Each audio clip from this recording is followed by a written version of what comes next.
Sejumlah mahasiswa dari berbagai perguruan tinggi di Indonesia bertemu dengan Komisi 10 DPR memprotes kenaikan uang kuliah tunggal. Mahasiswa menilai kenaikan ini tidak hanya berdampak pada universitas tapi juga keluarga mahasiswa. Salah satunya disampaikan oleh mahasiswa Universitas Negeri Yogyakarta. Tidak hanya memprotes kenaikan harga uang kuliah tunggal, juga ada penambahan golongan UKT semula mencapai 7, saat ini mencapai 10. Contohnya, UKT tertinggi di Fakultas Vokasi mencapai 14 juta rupiah di golongan 10. Bangga-banggakan oleh rektorat ataupun jajaran-jajaran yang ada di UNY bahwa UNY ini adalah universitas termurah gitu ya. Universitas termurah, tapi nyatanya pada hari ini setiap golongannya terdapat kenaikan dan juga tidak hanya kenaikan di golongannya tapi juga ada penambahan golongan yang mana pada awalnya adalah mencapai 7, sekarang ini kita mencapai 10 golongan, yang mana seperti yang mungkin saya rasakan, saya sebagai mahasiswa dari Fakultas Vokasi dengan keterbatasan fasilitas, keterbatasan sarana prasarana, bahkan UKT tertinggi di Fakultas Vokasi itu mencapai 14 juta, itu di golongan 10. Kalau dibayang-bayangkan gitu ya, dengan alasan mereka karena semua naik, kondisi dengan inflasi, dirasa yang merasakan itu bukan hanya universitas gitu, tapi orang tua yang menjadi bapak dan ibu dari mahasiswa pun merasakan seperti itu, jadi dirasa itu akan semakin menyiksa mereka gitu. Keluhan soal UKT ini juga disampaikan oleh Ketua BEM Universitas Jenderal Sudirman di rapat dengar pendapat bersama Komisi 10 DPR. Ia menyebut kenaikan UKT di Universitas Jenderal Sudirman mencapai 500%. UKT di Unsut ini naik melambung sangat jauh tinggi, naik bisa 300 sampai 500%. Contohlah di fakultas saya sendiri, saya dari Fakultas Peternakan, itu yang sebelumnya Rp2.500.000, sekarang naik menjadi 14 juta. Itu tingkatan paling tinggi. Bagaimana kita tidak marah dengan hasil seperti itu gitu. Akhirnya di tanggal 3 Mei kemarin itu kita audiensi terakhir dengan pihak rektorat. Sebelumnya peraturan rektor nomor 6 tahun 2024 sudah dicabut. Ini adalah peraturan yang mengatur tentang UKT ini, dicabut diganti dengan peraturan rektor nomor 9 tahun 2024. Tetapi digantinya pun menurut kami itu masih belum menjawab segala tuntutan kami. Contohlah balik lagi di fakultas saya, itu hanya turun untuk golongan terbesarnya. Untuk golongan terbesarnya hanya turun 81.000. Itu benar-benar menjadi keresahan kami. Sementara itu, mahasiswa Universitas Riau juga mengeluhkan tingginya uang kuliah tunggal. Mereka menilai kenaikan UKT tidak logis. Contohnya, mahasiswa dengan penghasilan orang tua sebesar 2 juta rupiah tetap harus membayar UKT golongan 8 sebesar 8.700.000 rupiah. Hari ini sudah tidak logis lagi. Kami yang mungkin secara letak geografis cukup jauh dari ibu kota merasakan UKT itu sangat tinggi sekali, Bapak gitu. Tentuan UKT tersendiri itu tidak fleksibel dan tidak mencerminkan keterbukaan. Bahkan teman-teman yang mungkin calon mahasiswa baru secara ekonomi keluarganya yang cuman 2 juta per bulan itu dikenakan UKT 8, Bapak Ibu. UKT 8 di Unri itu angkanya 8.700.000. Jadi secara hitung-hitung saja perlu 4 bulan gaji orang tuanya baru bisa membayar UKT. 50-an mahasiswa melaporkan untuk tidak lanjut sebagai mahasiswa baru. Kemendikbudristekdikti menanggapi protes uang kuliah tunggal yang dinilai mahal. PLT Sekretaris Direktorat Jenderal Pendidikan Tinggi Kemendikbud menyatakan bahwa pendidikan tinggi merupakan tertiary education atau pilihan yang tidak masuk wajib belajar 12 tahun. PLT Sekretaris Direktorat Jenderal Pendidikan Tinggi Kemendikbud, Cici Sri Cahyandari, menyebut bahwa pendidikan tinggi di Indonesia belum bisa gratis seperti di negara lain. Alasannya karena bantuan operasional perguruan tinggi negeri BOPTN belum bisa menutupi semua kebutuhan operasional. Cici juga menyatakan pendidikan tinggi tidak masuk wajib belajar 12 tahun dan merupakan pendidikan tersier atau pilihan. Kenapa perlu kita punya ini, teman-teman sekalian, kita dasarkan sebagai untuk kemudian sebenarnya ini tanggungan biaya yang harus dipenuhi agar penyelenggaraan pendidikan itu memenuhi standar mutu. Nah, Tetapi dari sisi yang lain kita bisa melihat bahwa pendidikan tinggi ini adalah tertiary education. Jadi bukan wajib belajar. Artinya tidak seluruhnya lulusan SLTA, SMK itu wajib masuk perguruan tinggi. Ini sifatnya adalah pilihan. Berkaitan dengan pendidikan tinggi, Saudara, sebelumnya pada Januari lalu Presiden Jokowi mengaku kaget karena menerima laporan angka rasio penduduk Indonesia berpendidikan S2 dan S3 hanya 0,45%. Jokowi menyebut angka rasio itu sangat rendah dibandingkan negara tetangga seperti Vietnam dan Malaysia. Dan rasio penduduk berpendidikan S2 dan S3 terhadap populasi produktif itu juga masih sangat rendah sekali kita ini. Saya kaget juga. Kemarin dapat angka ini saya kaget. Indonesia itu di angka 0,45%. 0,45%. Negara tetangga kita, Vietnam, Malaysia, sudah di angka 2,43%. Negara maju 9,8%. Berdasarkan data Kemendikbud, lulusan SMA atau sederajat di tahun 2020 sebanyak 4,3 juta. Angka ini naik di 2 tahun berikutnya menjadi 6,6 juta orang dan 6,7 juta orang. Meski jumlahnya besar, angka kelulusan SMA terbilang kecil mengingat penduduk Indonesia yang jumlahnya mencapai 270 juta orang. Lalu bagaimana dengan tingkat kelulusan di jenjang sarjana, Saudara? Di tahun 2020 ada 1.042.000 orang lulus S1. Di tahun 2021 jumlah meningkat menjadi 1.158.000 orang. Sementara di tahun 2022 yang lulus sarjana sebanyak 1.282.000 orang. Serupa dengan lulusan SMA, meski jumlahnya besar, angka kelulusan sarjana ini boleh dikata sangatlah kecil mengingat penduduk Indonesia yang jumlahnya ini mencapai 270 juta orang. Sebelumnya dari Kemendikbud sempat menjelaskan bahwa uang kuliah tunggal ini dibayarkan setiap semester atau setiap 5-6 bulan. Hari ini, Saudara, Badan Eksekutif Mahasiswa dari berbagai kampus ini bertemu dengan Komisi 10 DPR untuk memprotes UKT mahal. Apa yang dihasilkan dari pertemuan tersebut kita perbincangkan bersama dengan Syaiful Huda, Ketua Komisi 10 DPR, dan juga ada Cecep Darmawan, pengamat pendidikan. Selamat petang, Bapak-Bapak, sehat selalu. Selamat petang, Mbak Nilo, sehat selalu. Saya ingin ke Pak Saiful dulu. Pak Saiful, setelah tadi pertemuan dengan mahasiswa, mendengar keluhan langsung yang disampaikan oleh para BEM ini, Ketua BEM ini, apa langkah lanjutan dari DPR? Ya, sebenarnya gayung bersambut. Sebelumnya kami sudah merespon keras sebenarnya menyangkut soal kenaikan UKT mendadak. Itu betul mendadak. Kami pun di Komisi 10 cukup kaget sekali dengan ada skema baru kenaikan UKT. Nah, tadi sebenarnya kulminasi dari aspirasi yang disampaikan oleh para mahasiswa hampir sebulan setengah terakhir. Kami tadi sampaikan salah satu respon yang kami ingin cepat direspon oleh pemerintah.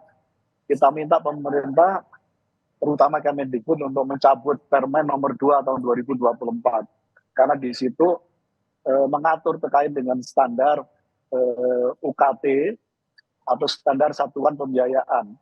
Disitulah lalu menjadi rujukan dari para rektorat, para pihak kampus yang lalu mentafsirkan bahwa diperbolehkan untuk melakukan penaikan UKT. Itu yang pertama.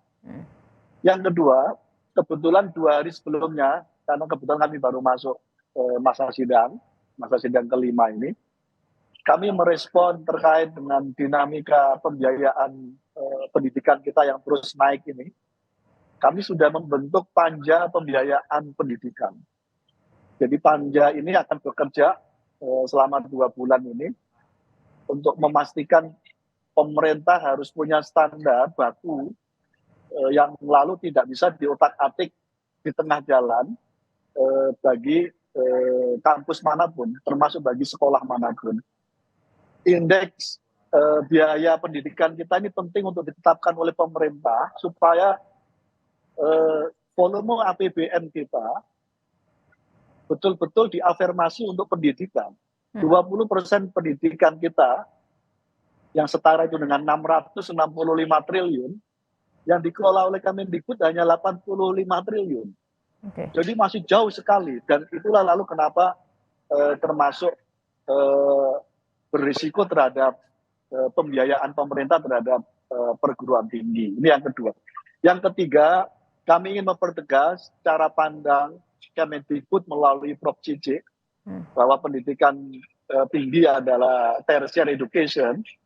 Itu dalam banyak hal salah itu tidak relevan lagi untuk disampaikan. Yeah. Kalau cara pandang ini dipakai oleh Kemendikbud, itu berisiko betul bagi masa depan anak-anak kita untuk bisa melanjutkan jenjang perguruan tinggi. Karena itu kita minta statement itu untuk bisa dicabut dan diklarifikasi supaya clear bahwa cara pandang Kemendikbud jangan menempatkan pendidikan tinggi hanya sebagai tertiary education. Oke. Itu nggak relevan lagi untuk dipakai standar itu. Bahkan semestinya dengan indeks tadi itu, angkanya kecil rasio sekali yang ya. sangat masih kecil itu, semestinya menjadi picu bagi pemerintah untuk menaikkan anggaran pendidikan yang semestinya menjadi hak warga negara kita. Oke, baik. Saya tahan dulu di sana, Pak Saiful. Saya ke Pak Cecep dulu. Kalau Pak Cecep sendiri melihat bagaimana ini? Apa yang bisa Anda cermati dari apa yang muncul belakangan ini? Kenaikan disebutkan tadi oleh BEM Unri ya, sampai 500% kenaikannya.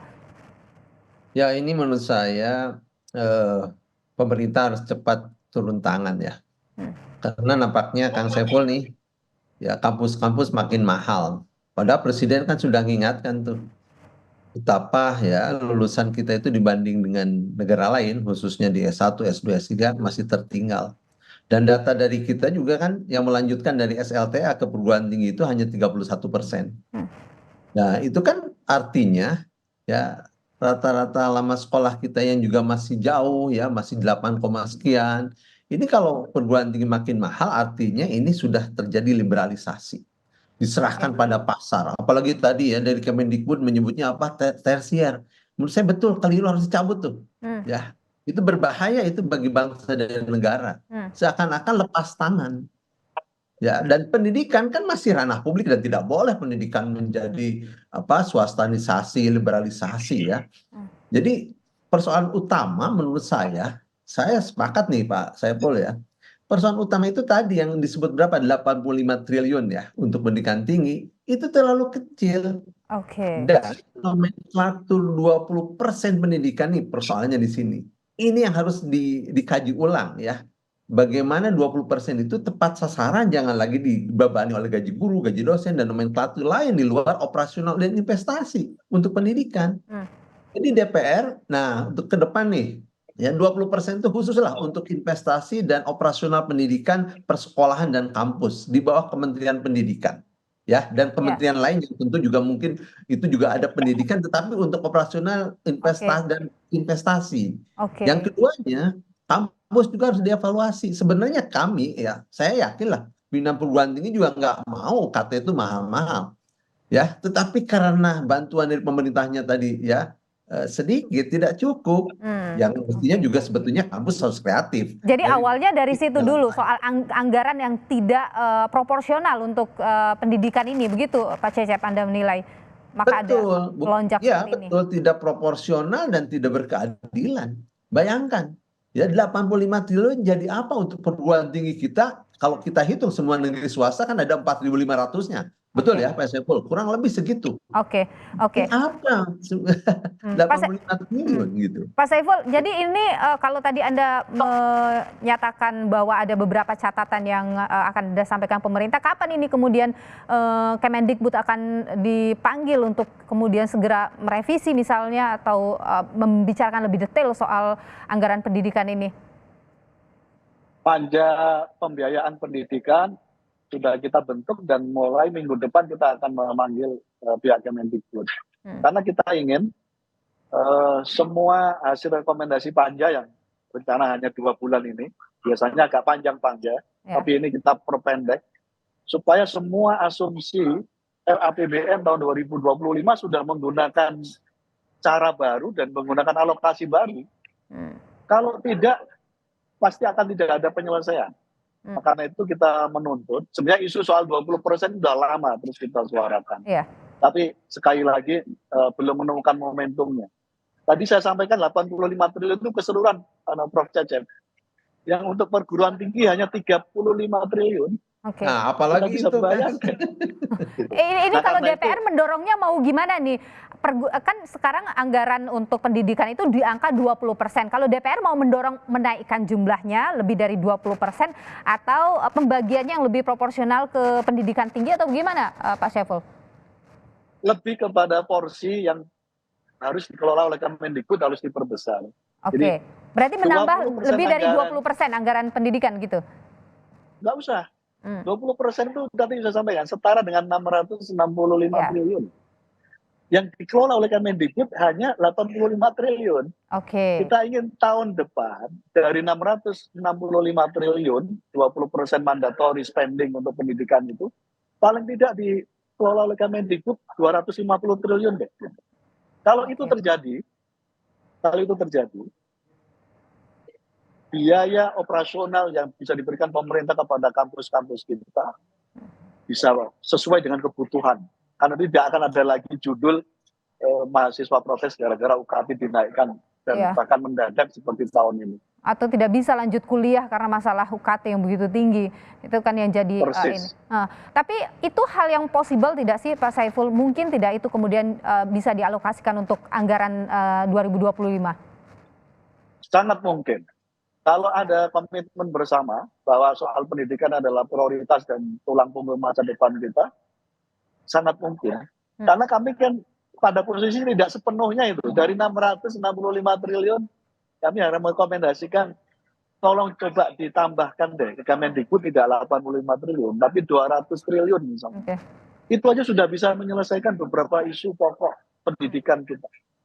Termasuk urusan UKT yang hari ini menjadi persoalan.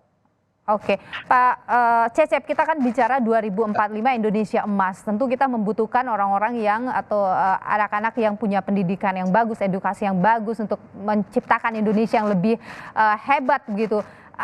Tapi di tengah situasi ini kan jadi pertanyaan, mungkin tidak sih kita bisa menciptakan Indonesia emas itu, meraih Indonesia emas itu. Anda melihat apa yang bisa step by step yang bisa dilakukan oleh pemerintah mulai dari sekarang? Ya, saya kira ini momentum baik dia di 2025. Karena di 2024 ini harus segera menyusun untuk 2025 RPJP, termasuk bidang pendidikan. Catatan saya, di RPJP kemarin tidak ada bidang pendidikan, tapi bidang SDM. Saya berharap Pak Syaiful ya, dengan kawan-kawan, pendidikan munculkan. Masa bidang lain ada secara khusus, ya, tapi pendidikan kenapa dibungkusnya oleh pengembangan sumber daya manusia? Satu saja bidang pendidikannya dikeluarkan di situ. Yang kedua, fokus bagaimana Indonesia emas, ya, roadmap-nya per 5 tahun di RPJM-nya nanti. Sehingga termasuk anggaran pendidikan, saya mendukung betul 20% itu harus untuk operasional investasi saja. Jangan dengan yang lain-lain. Jadi kalau nanti masih UKT-nya mahal, itu bukan Indonesia emas. Saya khawatir jadi Indonesia cemas nanti, Kang Epon. Kalau begitu.